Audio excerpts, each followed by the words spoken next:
This story today is heartbreaking enough to leave you breathless, unfolding amid a frozen frontier swallowed by wind and snow. It's where two broken lives cross paths at the edge of survival in a place that rarely offers mercy. It begins with a knock on a cabin door, small and fragile, yet powerful enough to change two destinies forever. Before we kick off this adventure, don't forget to hit like on the video and let us know in the comments where you're watching from. The winter showed no mercy. It settled over the frontier like a hard verdict, burying hills and fence lines beneath a heavy skin of white. Snow had been falling since before nightfall, not the kind sung about in warm rooms, but the kind that wiped out trails, dulled sound, and turned the land into a quiet, lethal expanse. The wind carried its own voice, low and relentless, and beneath it lay the deep, numbing stillness of the Old West in winter. Within that pale silence, Lorna Quaid, 22 years old, stood barefoot at the tree line. Her dark traditional dress was stiff with frost, its fabric a stark contrast against the endless snow. A red scarf was wound tight at her throat, the only living color left in a world drained to bone and ash. Each breath left her lips in thin, fading plumes, proof that something inside her still refused to go out. She had been walking so long that fear and cold had merged into the same raw ache twisting deep in her gut.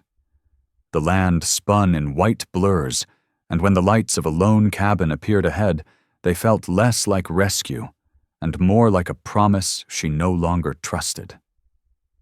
Out here, hope was dangerous. She had learned that lesson early and well. Still, survival pressed harder than caution. It drove her forward one agonizing step at a time through snow that climbed higher with each yard. When she reached the rough wooden door, her hands shook so badly she nearly failed to knock. The wood burned with cold beneath her knuckles, unyielding and indifferent. Her voice came out low, almost lost to the wind. "May I sleep in your cabin, sir? It's freezing outside." She did not know what waited beyond the door, mercy or something just as cold as the night, clutching her bones. The door opened with a slow creak, revealing Beck Rourke. 30 years old, broad-shouldered, he filled the doorway with a quiet, immovable presence. Snow dusted his coat, fresh from the storm, and his eyes, pale as winter sky, held the guarded weariness of a man who had learned to expect little kindness from the world. He studied her without hurry. The frostbitten fingers clenched around her small bundle. The rigid way she held herself upright, refusing to fold even as her body shook. There was dignity in her stance, a strength pain had not yet broken. For a long moment he said nothing. Inside the cabin, fire crackled softly. Behind her the wind howled impatient. Something tightened in Beck Rourke's chest, someplace he believed the cold had claimed years ago. Without a word, he stepped aside and pulled the door wider. The gesture was simple, but in a land like this, it carried weight. Kindness always did. Warmth rushed out to meet her. The cabin smelled of wood smoke, dried herbs, and bitter coffee grounds, scents of life that nearly overwhelmed her senses. She paused just inside, as if the heat itself might accuse her of trespass. Her gaze stayed low, shoulders braced for rejection even after the door closed and shut the storm away. Beck added another log to the stone hearth. The fire flared, startled by the sudden company shadows leaping across the rough walls. He set a thick wool blanket on a stool near her, not placing it in her hands, but close enough for her to choose. A quiet respect for the space between strangers. She inclined her head slightly in thanks and sat near the fire, the rough floor a blessing against her frozen skin. Sensation returned slowly sharp and painful as warmth crept back into her fingers and toes. In the firelight she understood how fragile this safety was. a thin pane of ice in a world that had offered her little else.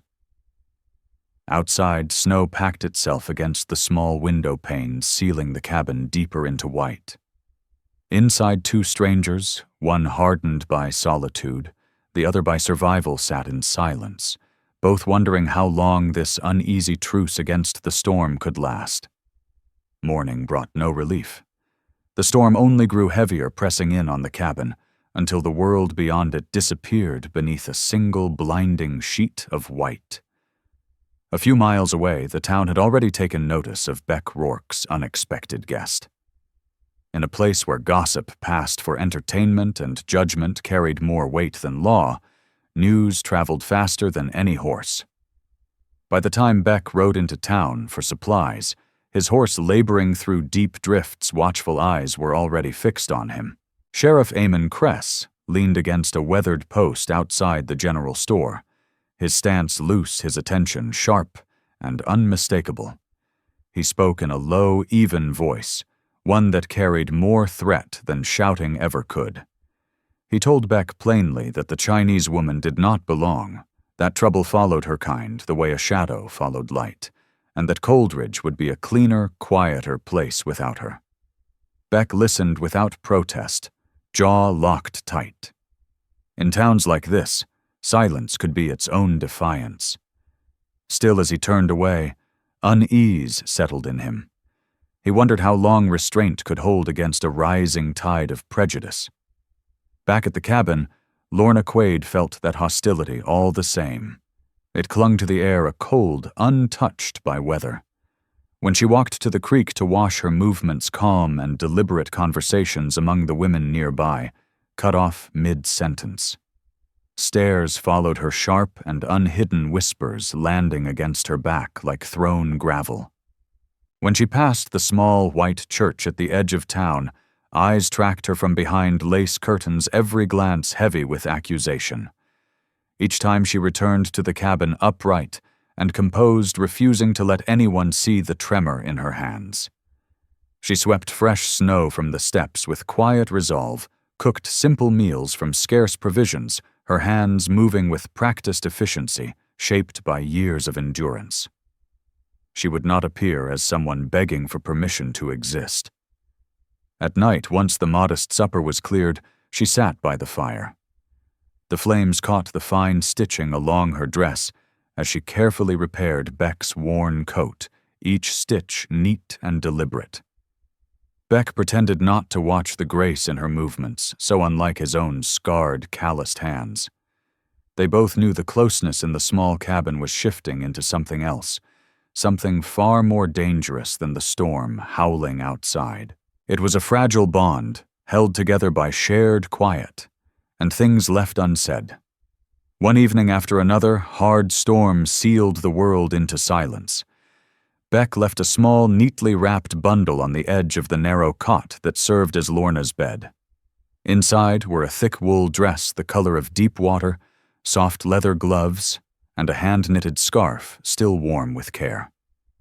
The items carried the faint scent of the general store, and beneath it something unmistakably his time-taken choices made with intention.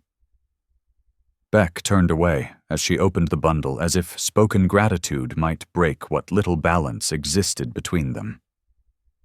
Lorna brushed trembling fingers over the fabric, touching it like something unreal, a kindness she feared might vanish if she trusted it too fully.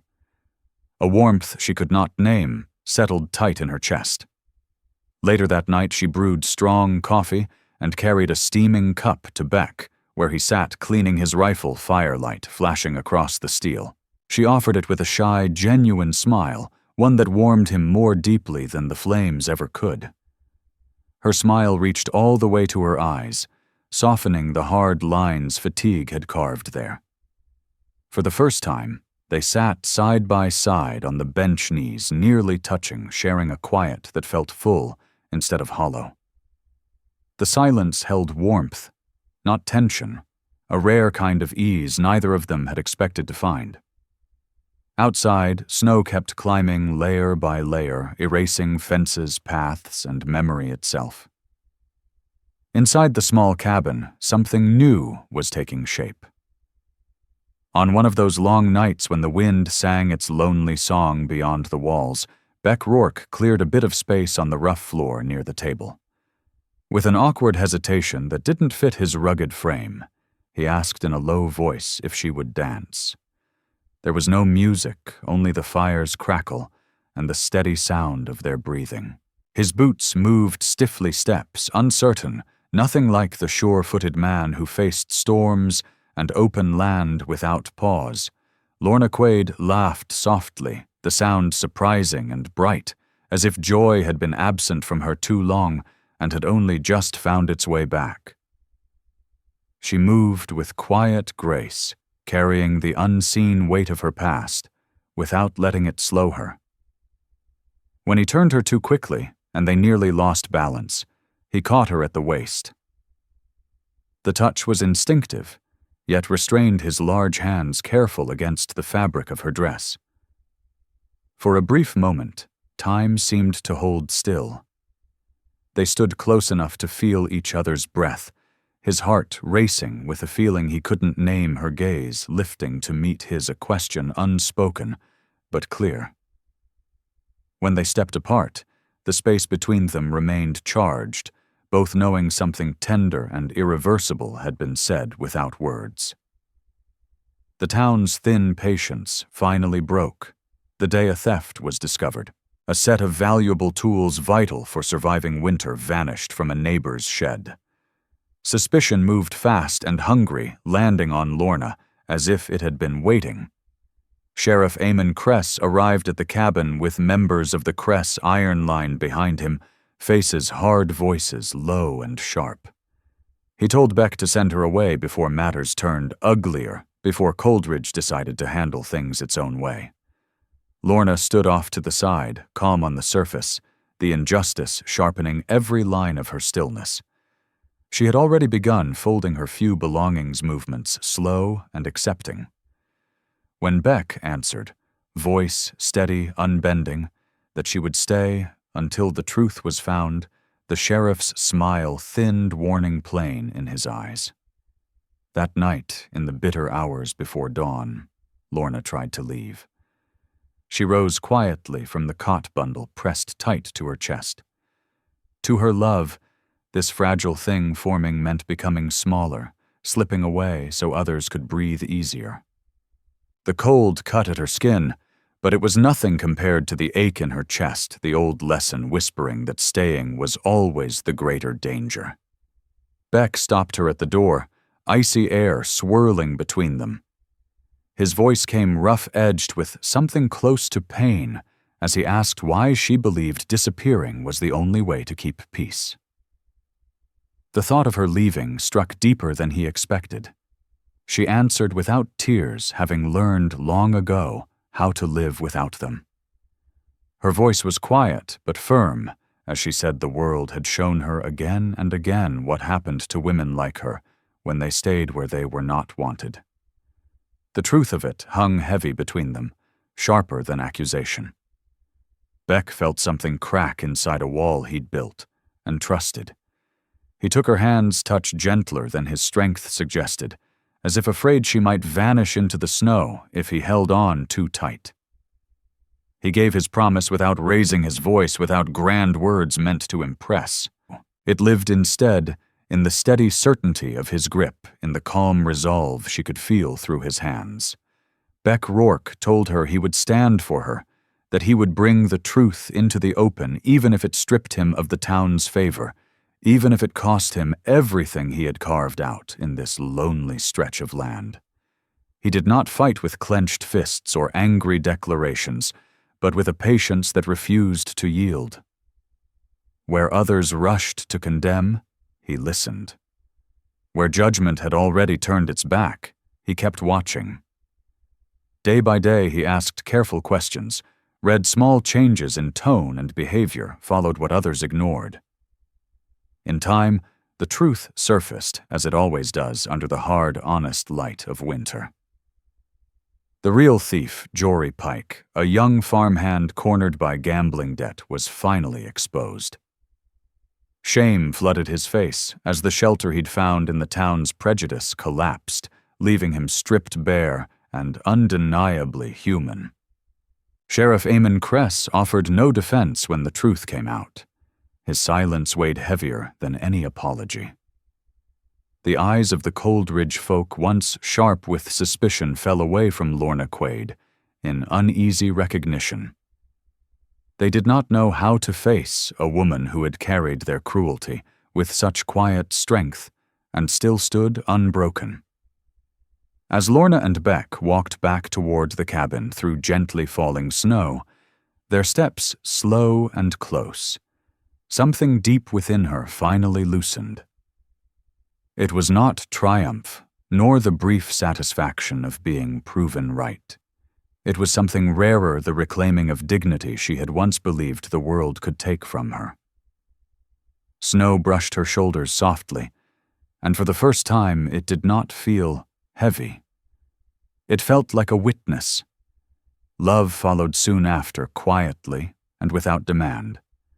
It slipped into their days the way fresh snow settles over known ground, subtle, yet transforming, changing everything without calling attention to itself. It showed itself in small things, in the cup of hot tea Beck left by her bed each morning, in the low melody Lorna hummed while she cooked a tune shaped by a life he did not know but wanted to learn. One evening by the fire, as flames whispered and shadows moved along the rough-hewn walls, Beck finally spoke what had been building inside him. His voice was low, unguarded, free of its usual rough edge. He offered no poetry, only truth. He told her the cabin, once his refuge from the world, no longer felt like shelter unless she was there. He admitted every corner now carried the echo of her presence, and that imagining life without her, the old silence, the solitude felt colder than any winter he had endured. Lorna did not answer with words. She leaned into him, resting her head against his shoulder, her fingers slipping into his, as if they had always belonged there. In that quiet closeness, Beck felt truly seen, understood in a way that took his breath and settled something deep within him. Outside, the storm began to break. The wind softened its mournful cry, fading as snow fell lighter, as though the world itself had paused to acknowledge a love brave enough to remain. Their wedding came in the heart of that same winter, a simple ceremony beneath a pale, muted sky. Snowflakes drifted down like gentle blessings, meant only for them. Lorna Quaid wore the modest dark blue wool dress Beck had chosen, the fabric moving softly in the cold air. Her long dark hair was braided with care, each careful weave marking the long, unforgiving road that had brought her to that moment, standing whole, chosen, and loved.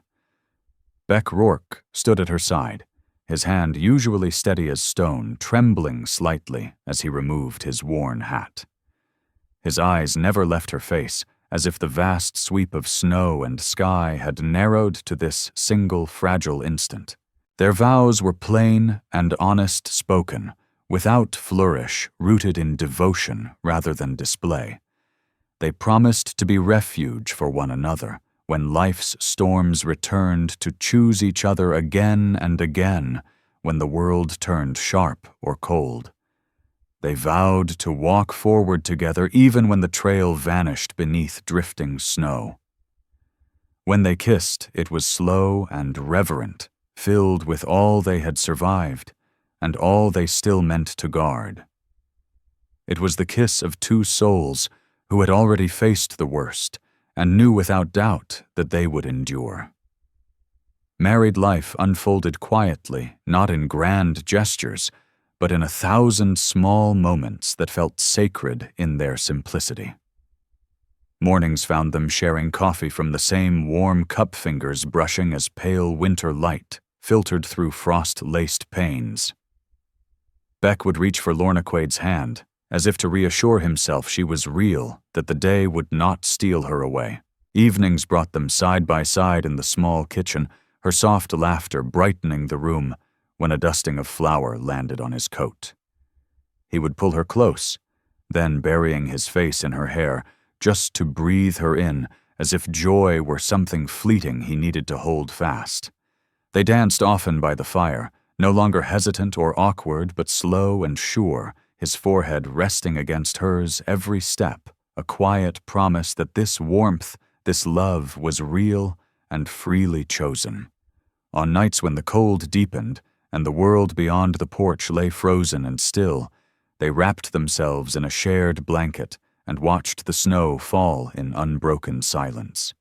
Lorna's head rested on Beck's shoulder while he traced gentle, idle circles in her palm. No words were needed. They were safe. They were home. Sometimes in a whisper nearly carried away by the wind, she told him she had never imagined life could be this gentle, this kind. He answered without speaking, kissing her hair with a gratitude so deep it ached. From a distance, the Coldridge folk watched their early hostility easing into grudging respect, then into a quiet, uncertain change. Through the simple, undeniable truth of Beck and Lorna's life together, the town began to learn that love tended with patience and grace could soften even the hardest winters and the most guarded hearts. Years later, when snow still fell without asking, and the steady glow of the cabin burned against the dark, their story remained.